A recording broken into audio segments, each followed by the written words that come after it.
Creating and maintaining a website for walterjbaird.org. We'll begin by looking at the upper box here and see what you need to log into. Type in admin in front of the walterjbaird.org section. When you do that, this screen will pop up and it'll allow you to go type your username and password. So when you do that, we'll give you a fake account here just to start off with. You'll type a password in. I'll give you that password through email. I'll send that to you. And you can see it created. And when it pops up, you're going to see all of these different items here. And you can go look at everything that you're involved in. Mr. Baird here, he's in charge of this particular club. He can maintain that. Even though I put him down as being a member of the Beta Club, he can't maintain the website. He can only go to the one that he's in charge of here. Otherwise, you have your different accounts and different pages. So the first thing you're going to do is go to My Pages. When you go to My Pages, it's going to allow you to add any page or any information you want. So when you click on this and you type the information you would have, we would go welcome to history class. So whatever you type there, you hit save and it will show you what you need to go. So now I'm going to take you up here, create a new page, and we'll go to Walter J. Baird. And we can go see Mr. Baird's page by going to the directory. As we scroll down, he's a member of staff. There he is right there, Walter Baird. He's a teacher here. And I put him on there to show you this. And it says welcome to history class. It also shows his email. When you go to it, you can allow the parents to contact you through that. So now you've got two pages, an email page and a home page, and his home page is there. When I click back on the regular tab, I can add any information that I would like for you to know. This school, 1975. I'll put a period there. And whatever you type, once you hit save, it automatically rolls over. So we go over here, and just to see that, we're going to hit the refresh button, and you'll see that everything was updated.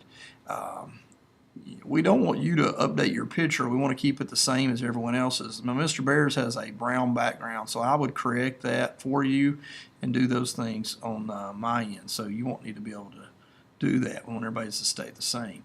So when we go back to his page, let's look at some of the other options here. And it offers you create a new page. So let's say you wanted to add something other than a home page there. It'll allow you to add a photo album, videos, and audio. We use that for the WJB News if you'd like to see an example there. Specifically, that's all we use on that. Links, redirection to another page. By doing that, if you click on this one, it'll automatically send you somewhere else. But let's look at the links page. When you go there, and we hit create page, and you're going to add a link. And so what you want to do is be able to find what link do you want to add here. And you can name it, for this example, I'll use WJB News. And we got to find the URL. And so to do that, we're going to go back to WJB, and we'll click on that page there, and we're going to copy by highlighting.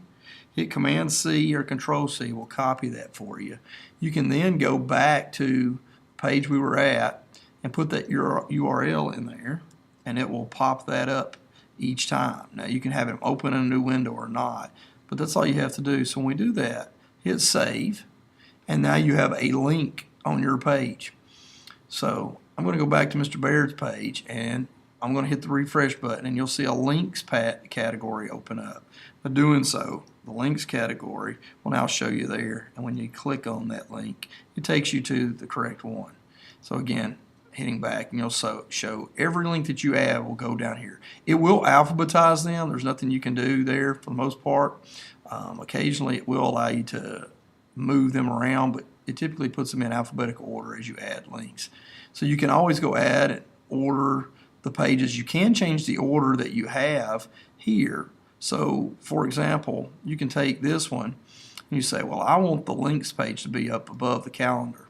And when you do that, it changes which order it'll show on there. You'd obviously want your home page to be up front. You can have that there. You can go back to the home page there, and we can edit, instead of it being called home, you could call it Mr. Baird's History Class. And as you save it, Well, notice we go back to his page, and it said before home. When we refresh it, it's now called Mr. Baird's history class, and it can take you to each one of those items there again, but it kind of cleans it up just a little bit for you.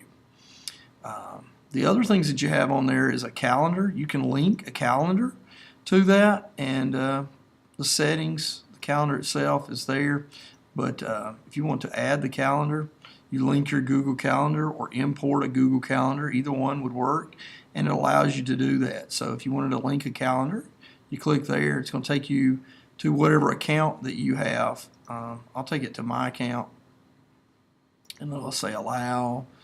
And as you go through there, you say, well, which calendar do you want it to link? Well, I want it to link the Explorer class calendar.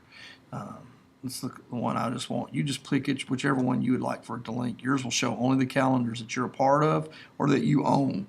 You choose that calendar, and it'll ask, do you want it to push or pull? And that basically just means it's going to take from or not. So you can hit both, and it'll send it back and forth. Every time you update a calendar over on one, it'll do that. If you do pull, it's only going to pull from the calendar from your Google sites. So it won't, if you add it from this web page, it won't add it to your regular calendar. So that's the best one to do. So create link there, and when you do, it's going to add that calendar for things, and it's taking it just a minute to do so. And it will add your calendar and show you exactly what you need to have. And so it's successfully done. You can click the X, you're now on there, and it's showing all these different events that we had. We go back to Mr. Baird's page, we hit refresh. You'll notice now that it has a calendar link. And so now people can come and see what's going on in your class, and it's automatically added to it. Probably the best thing for you to do is to have links and calendars, and they can go and look as a physical calendar. They can see, here these tests are coming up in 6th grade or whatever's in your class that you put on your particular calendar. As I go back to our main page here, the only other things you see are my videos and my albums. Those things you can add to it, and it's pretty simple. If you do have a club that you're in charge of, you can click on that, and it's just like creating a whole new page. And so you can see WJB history. That's a page that we added a while back that shows things that are going on at Walter J. Baird. Who was Mr. Baird? Tells us about that, and what we wanted to know there. So you can add information as you're a part of a different club. If you're a part of an athletic team, they will come here. You'd have to be the head coach or assistant coach, and they would allow you to do those things. So this is a real basic idea of what you need to know on those things. If you have any questions, you can contact me, and I will help you to upgrade or update things that you don't understand on there. Again, the biggest thing is you're right here in this little section here. You can always go to my account. You can go to my pages, and you can see those things as they pop up. On my account, it's just going to tell you who you are. What we don't want to do is get here and change things around and put Mr. or Mrs. We just want to keep everybody's the same. All right. This is creating your web page or maintaining it. You can go in here at any time and update. One of the things that you may want to do is on here is put on here in italics, last updated 12/12-17. You take that, you can put it in italics if you like. Some of these will allow you to do that. Hit those rich formats. You can put it in italics, and that way it kind of makes it stand out a little bit more, and so people know the last time you updated. You can do that or not, totally up to you. But this is an easy way for you to do it. If you have any questions, feel free to contact me, and we'll help you walk you through everything you can.